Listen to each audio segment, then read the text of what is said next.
Welcome to the Books and Travel podcast. I'm Jo Frances Penn, thriller and dark fantasy author, bringing you escape and inspiration about unusual and fascinating places, as well as the deeper side of books and travel.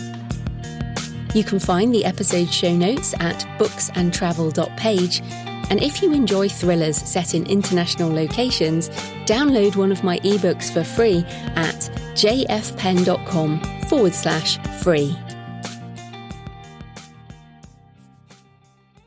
Hello travellers, I'm Jo Frances Penn, and today I'm doing a solo show on Druids, Freemasons and Frankenstein, the darker side of Bath, England, which just happens to be where I live. So Bath is known for its ancient Roman spa, medieval abbey and sweeping Georgian terraces. It's a UNESCO World Heritage site in Somerset in the southwest of England, and visitors often come on a circular cultural trip that takes in Stonehenge and Stratford-on-Avon. But it's not all Jane Austen bonnets, Regency dresses and afternoon tea. There is a darker and more interesting side to Bath if you escape the tourist traps and explore the layers beneath. In this episode, I'll talk about the city I currently call home. I'll be going through how finding a map shop helped me discover a different side of Bath, the City of Frankenstein, ley lines, Druids and Freemasons, pagans, cursed tablets and ancient gods, angels and demons and the dead of Bath Abbey, walking the Kennet and Avon Canal, how the pandemic helped me find peace in calling Bath my home, and then a few recommended eating and drinking spots away from the tourist traps and recommended books about or set in Bath. How finding a map shop helped me discover a different side to Bath. My husband Jonathan and I moved to Bath in 2015, and we bought a house high on the hill overlooking the valley in 2019. I can happily say that this is my city now, but for the first 6 months of living here, I thought we'd made a terrible mistake. We were thinking of moving out of London in 2014, and we came to Bath one weekend to visit Jonathan's cousin, who was joining in the Jane Austen festival. Think period drama come to life for 10 days of bonnets, Regency dresses and fans held over coy smiles. Many people love it and come from all over the world to join in, but it is my idea of hell. I decided I couldn't possibly live somewhere so twee and excessively moored in the past. But a year later, we found ourselves living in a flat behind the Royal Crescent, the sweeping Georgian terrace so beloved of tourists doing architectural selfies. Jonathan had left his consulting job to join my creative business, so we were free to move wherever we wanted, and Bath has a lot going for it. It's an hour from both of my long-divorced parents, and we wanted to be in a city with easy train travel to London. It's about an hour 30, an hour 45 to London, and to an airport. Bristol Airport, which is about 40 minutes drive from here, is fantastic, with destinations all over Europe, when not in a pandemic, of course.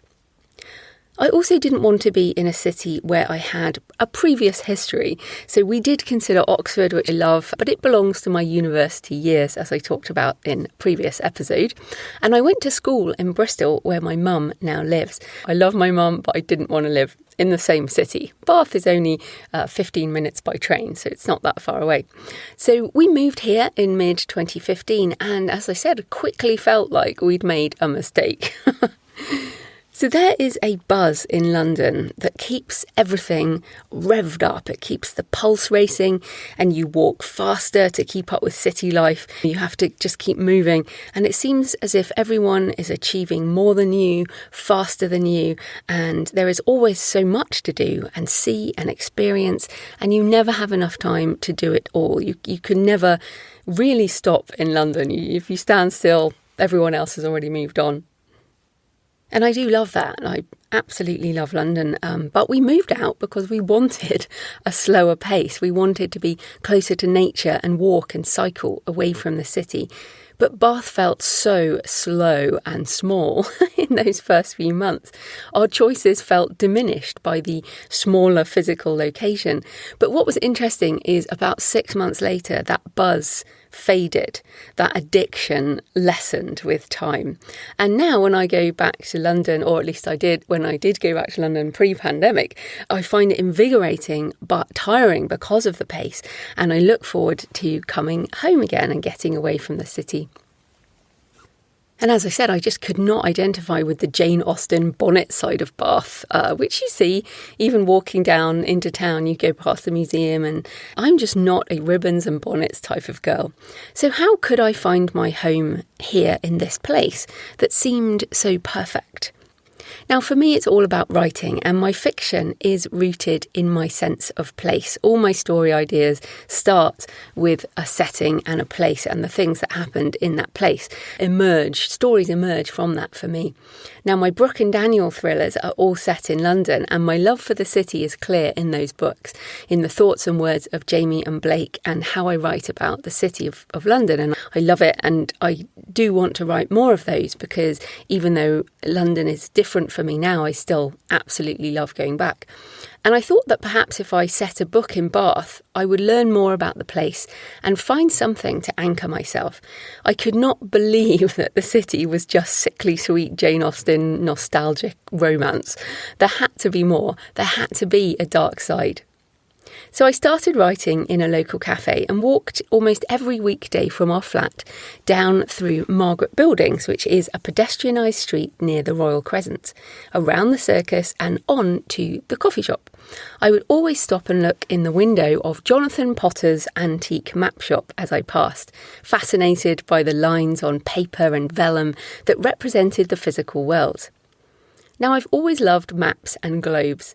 When I was growing up, my mum put a map of the world on the wall. We went to school in Malawi, which I've talked about in a previous episode, and I could see where that was. And I learned the countries and capital cities, and I'm pretty good at the geography category on pub quizzes and Trivial Pursuit. Over the years, I have bought many atlases and map books, and when I had a Filofax diary, this came back to me as I was writing this. I had this Filofax diary back in the 90s. Those of you of a certain age will remember the Filofax. I think it's probably still around, but most people use their phone, I guess, now. But I had this Filofax diary, and you could buy special inserts, and I bought a map insert. So I had this world map that I could always open up when I was at my job and I wanted to kind of think about getting away, which was a lot. So I always carried the world with me.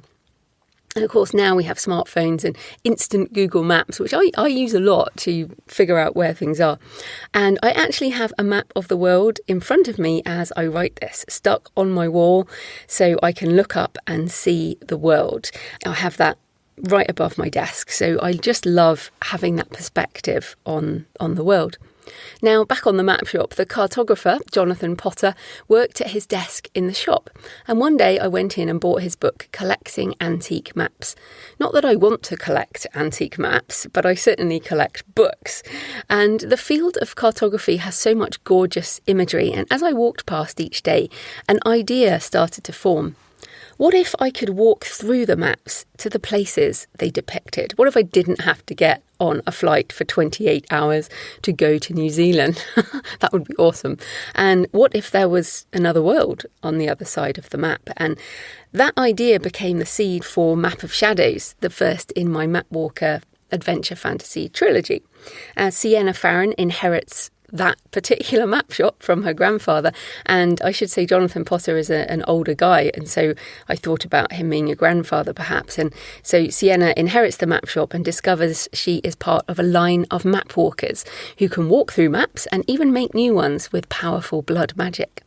And the Ministry of Maps, which is obviously lots of other people with this different kinds of magic, lies under Bath Abbey, and there is a portal to the borderlands through the plane trees in the middle of the circus. One of the Mapwalker team, Miller, even lives on the Canal, where I walk a lot. Now, Jonathan Potter closed his map shop a few years ago. You won't find it there anymore, although it is online. And there are other map shops in Bath if you do come. It feels like wonderful creative serendipity that he was there and his shop was there in this initial period when I was searching for what to write about in Bath, because it is so much more than the Roman spa and the sweeping Georgian terraces. Welcome to the darker side of my city. Pagans, curse tablets, and ancient gods. There are layers to Bath, and the most ancient begins at the hot springs. Once a pagan shrine and later turned into a spa by the Romans, it is well worth visiting the Roman baths, but definitely book in advance as they get busy. Originally dedicated to Sul, the pagan goddess of healing, the Romans did what they did so often across the empire, and very well. They combined the pagan goddess with one of their own, creating Sulis Minerva, making it easier to integrate the religion of local people with the invaders. The hot springs and temple turned into the town of Aquae Sulis around 60 CE. So you can walk around the steaming pools and get a sense of how the Romans must have come to relax. But you also find this evidence of a darker side. Over 100 curse tablets have been found in the waters, rolled thin sheets of metal with pleas to the goddess.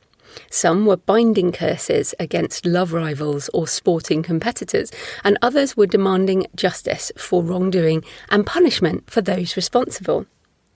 If you do visit, don't pay a ton of money to drink the water at the pump rooms. It's disgusting. I've also tried a couple of the local spas, and while I find the Termite Bath Spa, which has this incredible picture of a rooftop pool, which looks amazing, but I found it very crowded. It's definitely a cheaper option, but not my favourite. I do highly recommend the Gainsborough. So there are ways to partake of the waters still. And obviously in the show notes to this episode, there are lots of pictures and links to lots of different places. So you'll find more detail in the show notes. And of course, you can always find that booksandtravel.page/listen, and all the show notes for each episode are there. And I always try and put loads of nice pictures. And I have a lot of nice pictures of Bath. It is very picturesque. Angels and Demons and the Dead of Bath Abbey. So if you visit the Roman baths, you can't miss the abbey. It is right next to it, looming over the Great Bath itself. You can even take a picture from one side of the baths that incorporates Roman statues, these sunken waters, which are quite green, and the Gothic architecture of the abbey beyond.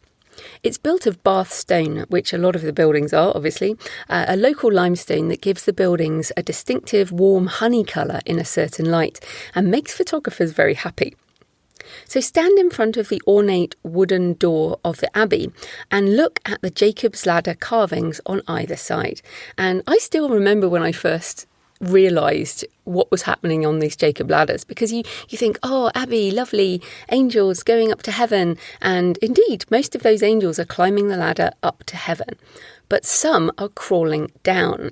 Think horror movie when things crawl down the walls. Like, one of the horror tropes is that something is, look up, something's going to be above you or crawling down the walls or something. And there are a couple of these angels, or maybe they're demons, crawling down the ladder. And I just love that. I think that's fantastic. Now, it was likely that there was a pagan temple on the site originally, but its Christian heritage begins with a convent established in the 7th century, so it's really old, which later became a monastery, rebuilt by Offa, king of Mercia, in the 8th century. In 973, so over 1,000 years ago, King Edgar was crowned at the church, and Bath became a rich abbey during the Middle Ages, before being stripped of its wealth during the dissolution of the monasteries in 1539. Then restoration started again under Queen Elizabeth I, but the major restoration happened in the late 1800s. So what you see today is this layers of faith over many centuries. Now, in terms of the dead, decomposing bodies under the floor of the abbey caused subsidence, because as things decayed and disappeared, they left kind of these pockets of air and the floor started to subside. The Bath Abbey Footprint Project has excavated underneath and is redesigning the abbey for the future, using the hot springs as an eco-friendly way to heat the abbey. And I love this. I think this is fantastic, because with the idea of the pagan peoples worshipping at this hot spring in this shrine, and now we have the Christian abbey that now is sort of fused together using the hot springs to heat this way that people now worship. So really fascinating. And then if you're looking for a graveyard, the Bath dead are not buried anywhere near the Abbey. There isn't a graveyard around the Abbey. It's up the hill, not very far, in Widcombe, just a short walk from the centre of town. It's a beautiful graveyard with a view back over the city. I'll link to that in the notes too. The City of Frankenstein. While you're visiting this area of town, check out the plaque between the main entrance to the pump rooms and the Roman baths, which marks the spot where a boarding house once stood, within which Mary Shelley wrote Frankenstein. It is, somewhat ironically, above an electrical power unit.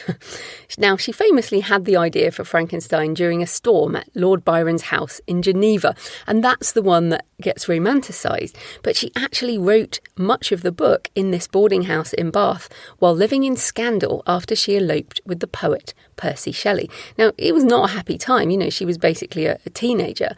And I highly recommend the Frankenstein in Bath walking tour by the theatre company Show of Strength, which gives a fascinating insight into the desperate family situation Mary lived through and the choices she made out of love for Shelley, and also how much of a cad he was. And how many women basically ruined themselves over him. Now, there are plans that are going through. I'm recording this in August 2020. It's not open as yet, but hopefully it's coming. There are plans for a Frankenstein museum a few doors up from the Jane Austen Museum, which I believe is a welcome antidote to the saccharine Regency period.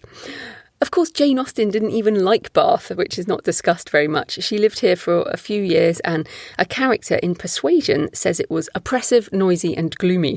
The romantic vision of the city was not true even then. From a literary perspective, Charles Dickens also paid frequent visits to the city. He stayed at the Saracen's Head pub, which you can still go to. It's the oldest pub in Bath, I think, on a visit in 1835. And some say he created the old curiosity shop's Little Nell during a stay in St James's Square in 1840. And Bath's 19th century social life appears in the Pickwick Papers. And there is a plaque in St James's Square. You can see, I'll put it in the show notes, I've got a picture that says, Dickens stayed here. So there you go.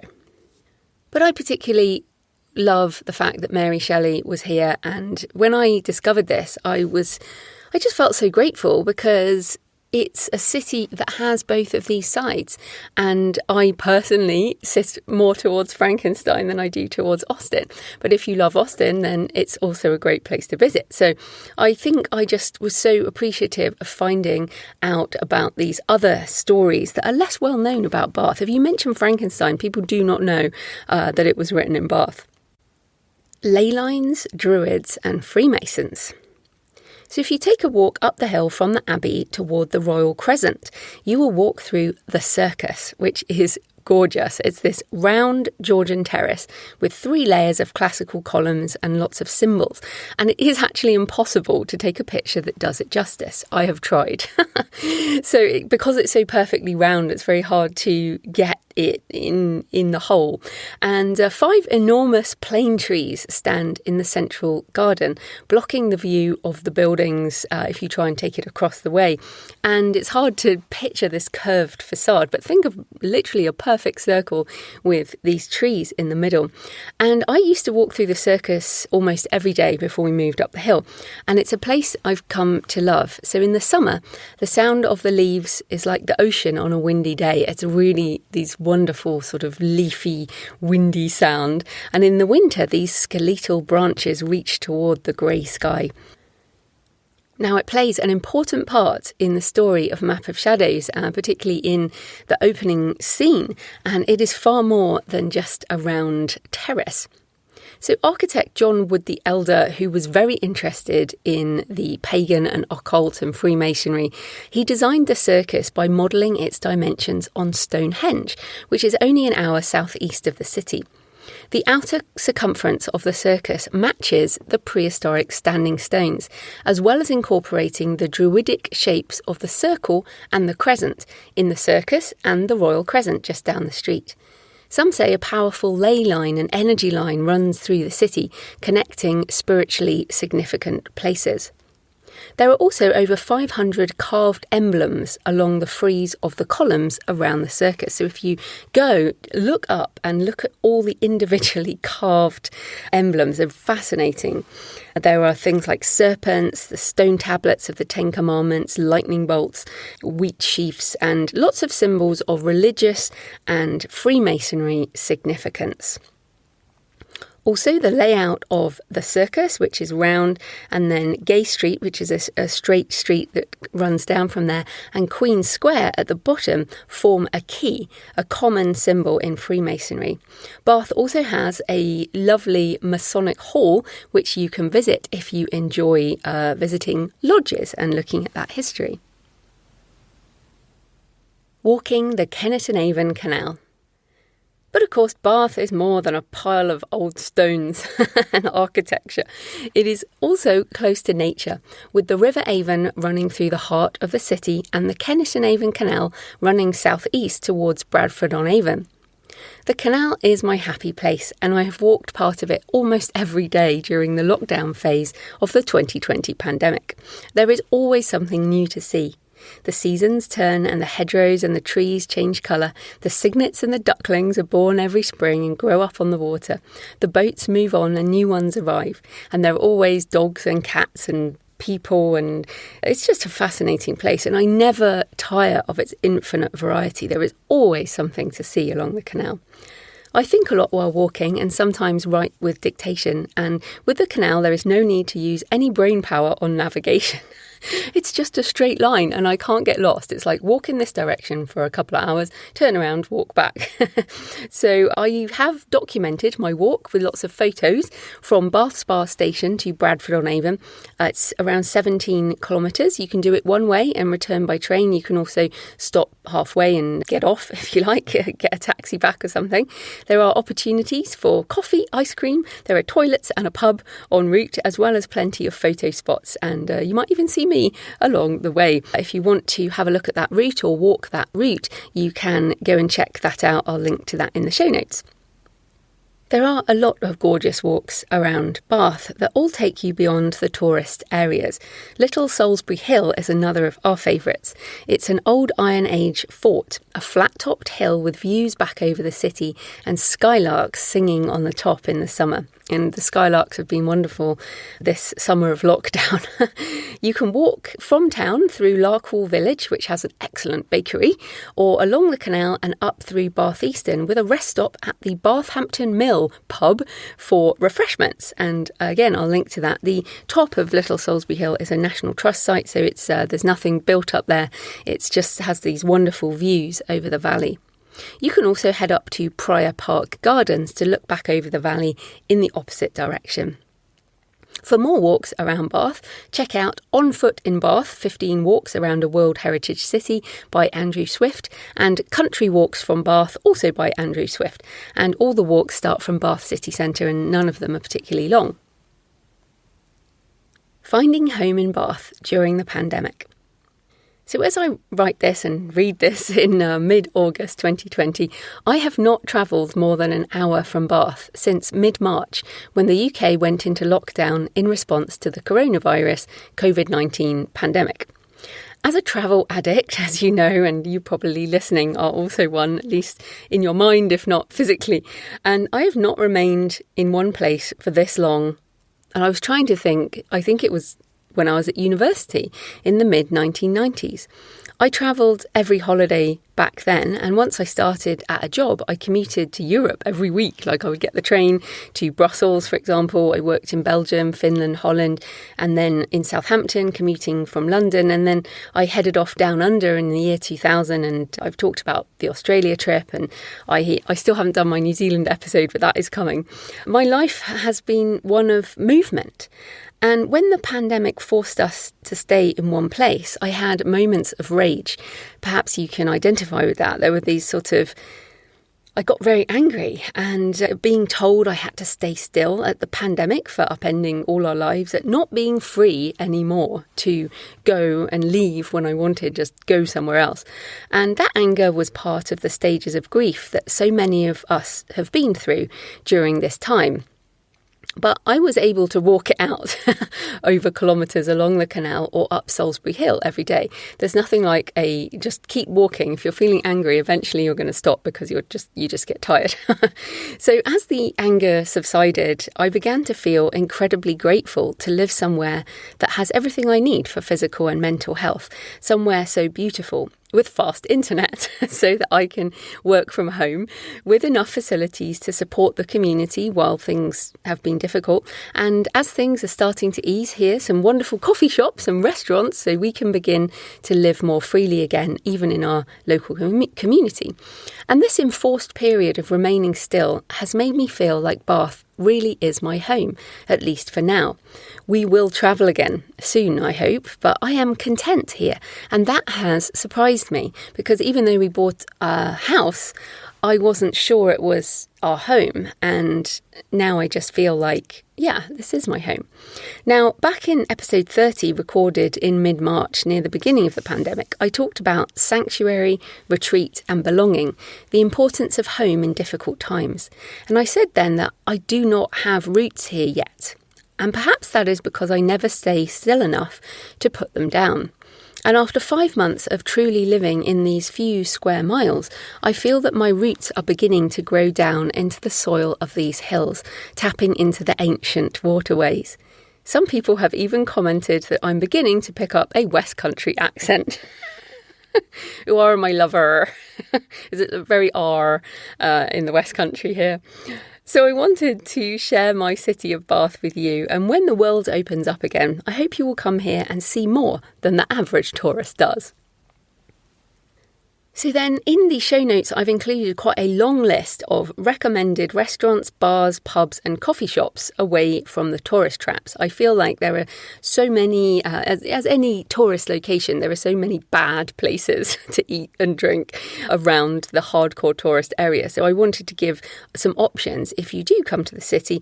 I'm not going to read them all because it doesn't really suit the audio format, but I'm going to tell you a couple of them in case you do come, because I want the places that we love to survive after the pandemic. So I really would love to see these places thriving again. Our favourite restaurant and wine bar in Bath is a place called Corkage, which has an ever-changing sharing plate menu based on local produce and an evolving wine list from different vineyards in lots of different places around the world. And what we love about it is you can order different wines by the glass. In fact, you don't even have to look at the wine list. You can just say what you like to the sommelier and they'll choose something for you. And I love that kind of surprise. And Jonathan likes big reds and I like less big reds, rosés and other different wines. So we like to order different wines. So Corkage is my pick. It's not the most expensive place, but it's also not super cheap. So you can have a lovely, but it's a special place. We love it. We go there a lot. One very special place that is very hard to get a table, so you could book in advance, is Menu Gordon Jones. It has a tasting menu only. And again, I love tasting menus, which is basically the chef sends you what they have and what they're making that day, and you don't get any choice, but it's always a surprise. So Menu Gordon Jones. And then one more, I can recommend the Marlborough Tavern, which is gastropub, Sunday roast, has a little garden and is popular with locals. It's behind the Royal Crescent and most tourists would never know it was there. So again, you need to book that. Couple of recommendations on pubs and cocktail bars, and there are a lot of pubs in the West Country. We like pubs, but I'm personally more of a wine and gin drinker. For authentic West Country, I recommend The Bell on Walcott Street, which has live music and a bohemian vibe, as well as decent prices on beer and a pizza van. It is owned and run by locals, and it's what I would call authentic. It's got a wonderful story in that a whole load of musicians and locals gathered together and bought the place to keep it from being bought by the big gastropub chains. So it is not perfectly presented. It is full of soul, let's say that. Definitely a great fun place with some superb music. So if you like live music, The Bell is a recommendation. The Canary Gin Bar is obviously one of my favourites. I'm a gin drinker. Home of the Bath Distillery, because we have our own Bath gin.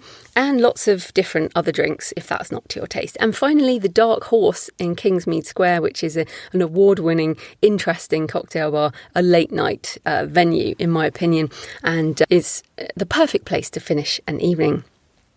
Then just a couple of independent coffee shops. There are lots of independent coffee places in Bath. You can get some great coffee. Colonna and Small in Queen Square is where love to go there. You choose from a selection of beans and preparations. It really is for coffee snobs, which I am one. Boston Tea Party, which is my writing cafe, particularly the Alfred Street location at the top of town, which is a large, airy space with plenty of room, except when it's brunch at the weekend, when it's really busy, but usually you can get a spot in there. And I also wanted to mention Society, which has a couple of locations and has really good coffee. So then just a couple of books set in Bath, because this is the Books and Travel podcast. Obviously my own Map Walker trilogy, so that's Map of Shadows, Map of Plagues and Map of the Impossible, which all feature Bath, and the first book particularly has a lot in Bath and the Canal and all kinds of things. So if you enjoy a bit of fantasy adventure, split world fantasy, check out those books. The Peter Diamond mysteries, so if you like crime mystery, check out Peter Lovesey's mysteries. He has a whole series set in Bath. Douglas Westcott has Go Swift and Far and An Unfolding Soul, both set in Bath, and the wonderful Ackerman Press. So I mentioned On Foot in Bath, but this is basically a couple of local authors who have a ton of books written about Bath, lots with wonderful pictures. I've got lots of their books. Their books include Ghost Signs of Bath. I didn't even mention ghost signs, but all around Bath, if you look up on walls and things, you'll see these signs, ghost signs from a couple of 100 years ago or 100 years ago that are faded and kind of left on the walls. So they're all around the city, and Ghost Signs of Bath will help point them out. But you can see a lot of them just walking around. Literary walks in Bath. The Myth Maker, about the occult inspirations of architect John Wood. Country walks from Bath and more. So that's Ackerman Press. Again, I'll link to them in the show notes. So I hope you've enjoyed this little talk about Bath, and as you can tell, I feel quite differently about the place since being here during the pandemic and really learning to appreciate where I live.